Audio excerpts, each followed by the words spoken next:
সোমবার থেকে বিনামূল্যে মহিলাদের জন্য রাজ্যে শুরু হলো সরকারি বাস পরিষেবা। শুধুমাত্র এসি এবং নন এসি লোকাল বাসই নয়, দূরপাল্লার সরকারি বাসেও এই সুবিধা পাবেন রাজ্যের সমস্ত মহিলা যাত্রী।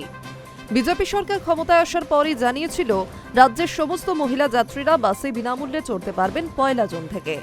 সেই মতো পরিবহন দফতরও বিশেষ ব্যবস্থা করেছে।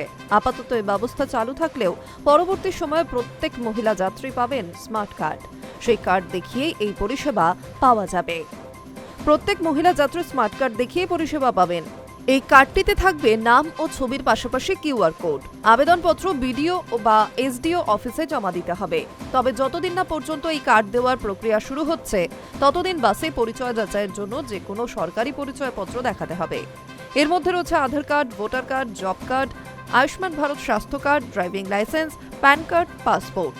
পেনশন, পরিচয়পত্র, সরকারি বা পিএসইউ কর্মীদের অফিসিয়াল আইডি, স্কুল, কলেজ বা বিশ্ববিদ্যালয়ের পরিচয়পত্র গ্রহণ করা হবে। তারপরেই মহিলাদের 0 ভ্যালু টিকিট দেবেন কন্ডাক্টররা। এর পাশাপাশি সরকারি বাসে মহিলাদের বিনামূল্যের সুযোগকে নারী শক্তির জয় বলে উল্লেখ করে এক্স হ্যান্ডেলে পোস্ট করেন মুখ্যমন্ত্রী শুভেন্দু অধিকারী। সপ্তাহের প্রথম দিন, ফলে অফিস যাত্রীদের ভিড়। তার মধ্যে মহিলাদের বিনামূল্যে যাতায়াতের সুবিধায় সরকারি বাসে ভিড় এক ধাক্কায় অনেকটাই বাড়বে বলে মনে করছেন পরিবহন দফতরের আধিকারিকরা। পরিবহন দফতর সূত্রে খবর, সোমবার প্রথম ট্রিপে এসি নন এসি মিলিয়ে 600-র মতো সরকারি বাস চলবে। বাসে ওঠা নিয়ে যাত্রীদের মধ্যে কোনো রকম বচসা বা কথা কাটাকাটি যাতে না হয়, সেই জন্য প্রত্যেক গুরুত্বপূর্ণ পয়েন্টে দফতরের অফিসাররা থাকবেন। দফতরের কর্তারা আরও জানাচ্ছেন, প্রথম 2-3 দিন গেলে বিষয়টার সঙ্গে অভ্যস্ত হয়ে যাবেন যাত্রীরাও। স্মার্ট কার্ড চালু না হওয়া পর্যন্ত স্থায়ীভাবে পরিচয়পত্র দেখিয়ে 0 ভ্যালু টিকিট বা থার্মাল পেপার টিকিট দেওয়া হবে। বাসের কন্ডাক্টর যাচাই করার পর সেই টিকিট দেবেন যাত্রীদের। এই বিষয়ে সরকারি যে বিজ্ঞপ্তি আগেই প্রকাশিত হয়েছে, তাতে স্পষ্টভাবে জানানো হচ্ছে মহিলাদের আর্থিক ও সামাজিক ক্ষমতায়নের লক্ষ্যেই এই উদ্যোগ নিয়েছে রাজ্য সরকার।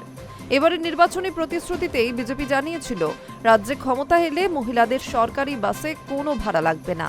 সেই মতো মন্ত্রিসভার দ্বিতীয় বৈঠকেই সিদ্ধান্ত হয়, জুন মাস থেকে মহিলারা বিনামূল্যে বাসে যাতায়াত করতে পারবে। সেই পরিষেবায় শুরু হলো 1 জুন সোমবার থেকে। High news network.